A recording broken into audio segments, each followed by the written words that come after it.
Alors Fabrice, hein, on parle bien évidemment de cette exploitation de données par des firmes multinationales, mais selon vous, le véritable danger ne vient-il pas plutôt des gouvernements eux-mêmes qui devraient être un petit peu plus fermes sur cette collecte de données au lieu de laisser faire justement des privés et laisser ces données circuler? Alors, ce règlement ne concerne pas les activités des États qui se baffrent également en termes de données personnelles. Et puis, il faut quand même regarder les choses en face. Et on le sait depuis Edward Snowden en 2013,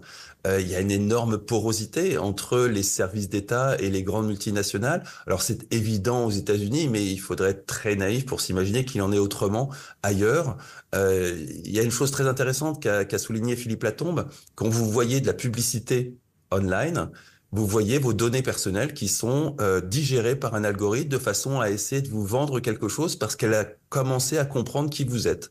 Donc ce que vous voyez en ligne est pas forcément très efficace en termes de publicité parce que vous avez des centaines de régies publicitaires qui se battent avec vos données personnelles, qui essayent de les agglomérer pour comprendre qui vous êtes et vous vendre finalement un éventail de choses assez limité, mais l'État ou les très grandes régies pub telles que Google connaissent absolument tout de vous et peuvent non seulement savoir que vous avez envie d'acheter un lave-vaisselle, et ça c'est pas très grave, mais connaître vos orientations politiques, et là c'est beaucoup plus inquiétant, vos orientations sexuelles, vos traits psychologiques, et à partir de là vous manipuler et vous faire de vous absolument ce que bon leur semble. Et là on est rentré dans cet univers qui a été introduit à partir de 2016 par Cambridge Analytica, où on peut manipuler les gens à travers et en utilisant leurs données personnelles.